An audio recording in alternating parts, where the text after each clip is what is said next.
music, all of these Pythagorean insights into order, I think, come out of this herding, domesticated animal husbandry, we call it, husbandry, because it's a model of caring for nature. And these ideas are the inspiration and the purpose, to my mind. I mean, the social purpose, because I can, get rid of my stuff and feel better about how I was abused in childhood and this and that and the other thing with psychedelics. But that's all personal growth stuff. But an idea, can be shared. You can take it and you can lay it at somebody's feet. And where do they come from? When you ask the question, where do the ideas come from? This is Platonic Philosophy 101, ladies and gentlemen. This is why the Greeks gave up fishing, to discuss this problem. Where do the ideas come from? And we are no closer to understanding that. And yet the ideas are the signposts of our destiny. They guide us forward, and yet we know not from whence nor whither. Well, I think now, so Plato's take on that was, he said, well, there must be a perfect world somewhere where all these things exist in some, and the numbers and everything, there's a perfect form for everything in a higher dimensional world called the archetypes. Well, 2,000 years of philosophical sophistication have shown certain problems with that point of view, but fewer than you might think. I mean, the mystery of form, the problem of form, what is it? Where does it come from? What sustains it? We are nothing more than form. If it weren't for form, we would be no different than the dirt under our feet. And form intrudes into matter, and then it withdraws. And when it withdraws, they put you in a hole and put dirt on top of you. So it's very important to understand, what is this coming and going of form? If we take this pillow and saw it in two, it's a pretty undramatic event. If we take one of us and saw us in two, it's an extremely dramatic event. And what is the difference there? It's that this object is three-dimensional, and this object is four-dimensional. This object has a quality about it called being alive. Being alive, also technically known as metabolism, means that material is moving along temporal gradients within the confines of this organism. Material is not moving along any gradients within this thing. It's just where it is. There it sits. But in here, a form is being maintained from within. And if I were to die, the form would collapse. Here, no form is being maintained except the form imposed. This is an imposed form. It has no sense of itself, and it doesn't sustain itself from any kind of internal integrity. But higher dimensional objects, like animals and plants and human beings, have this quality. Well, so then what we've been talking about here, albeit sloppily, is the fact that we seem to occupy a higher dimension in the natural order than other things. And this higher dimension has to do with the fact that we have a little piece of mind, a little chunk of this higher order organization. Well then, going toward that, as visionaries, as users of psychedelics, society keeps adjusting its trim tabs, as it were, to mirror this transcendental goal. And this is what we want to become. We want to become like the sensed object in our imagination.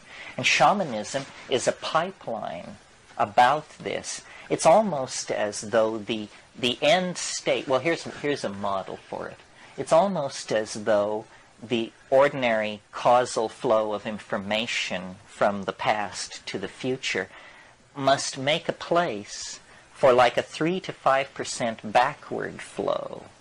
And this is what we call intuition. It's that vague, unformed knowing that comes without any baggage of causal mechanism, but it's true knowledge. You know how it's going to be. Well, it may be that time is somehow information permeable, that future potential states of existence are actually somehow in resonance with states of existence in the present and in the past. Our models of how the world works are very, very simple. I mean, basically we operate with mechanical push-pull models that are appropriate to very simple mechanical systems, and yet we know that we are far more complex even than the most complex physical systems. This last 15,000 years has been something, and the last 500 years has really been something. It's so close now, the transcendental object, that it informs everything. The metaphor, the model to hold in your mind as you gaze at the earth in its travail is the metaphor of birth, not death. That a gestation process of 20,000 years is coming to an end. Culture using, language using, minded creatures are coming to some kind of fermentative climax.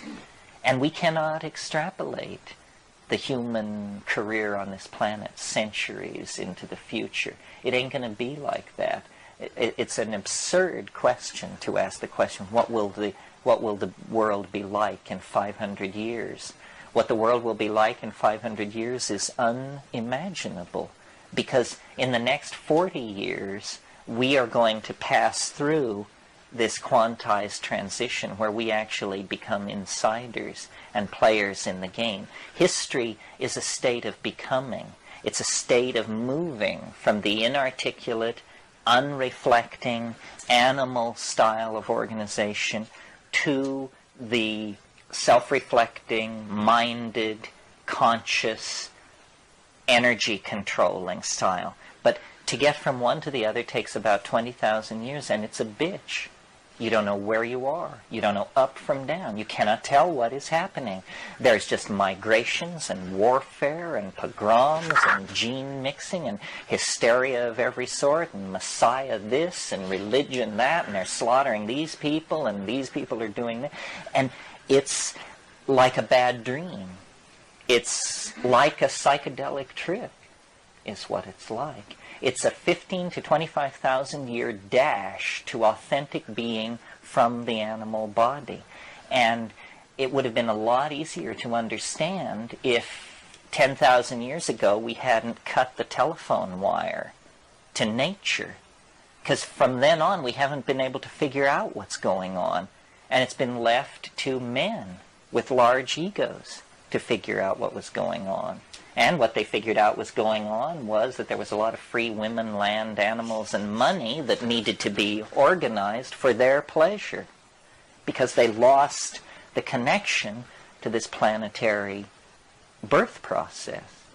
Now, and like a birth process, I mean, the metaphor is worth pursuing, because a birth is violent, blood is shed, there's moaning and groaning and thrashing around, and yet this is not an automobile accident. This is not a human tragedy. This is how life works.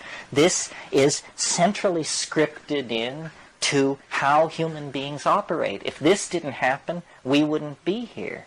Well, and yet, if you've ever been pregnant or been around a pregnant person, this is a wonderful state of equilibrium, of self-satisfaction, of completion, and yet the very fact that it exists ensures that it's going to be rent, it's going to be torn, it's going to end violently in separation of these two beings. But then there are all kinds of births. There's stillbirth, the most disturbing and unsettling of all.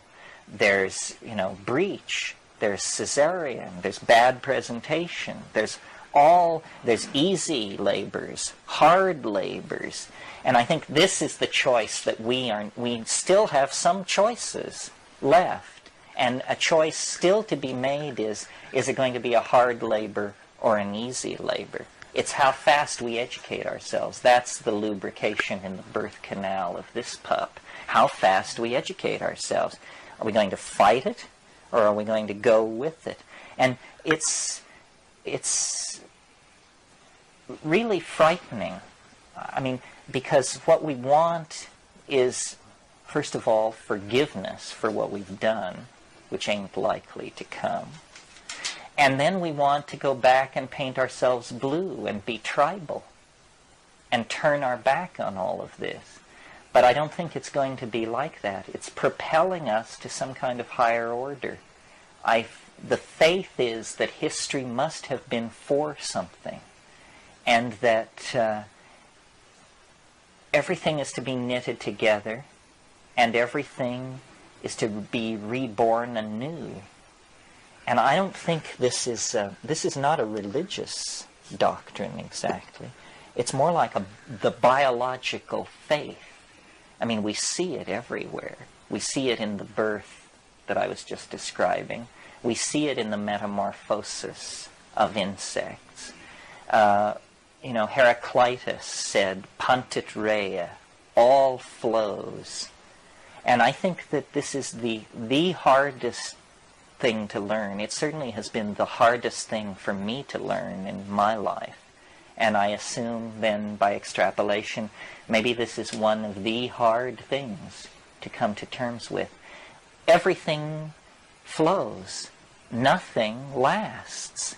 I mean, not the travail, not the horror, not the women you love, not the women who drive you crazy, not the children you love, not the children that drive you crazy. Everything is in the process of changing into something else, even at the very moment that you recognize its coherence as an entity. And this is the bad news that the ego doesn't want to hear. This is what the ego is created to deny, because the ego is, it's the effort of flesh to make diamond, and it can't be done. You cannot make an indestructible, adamantine, clear substance. It can't be done. But it's all tied up with our fear of death. We assume that if we release ourselves into this flow, we will be swept away, that our identity will cease to exist, that we will somehow not be there. This is an artifact of language. It's a horrible misunderstanding about who we are and how the whole system is working.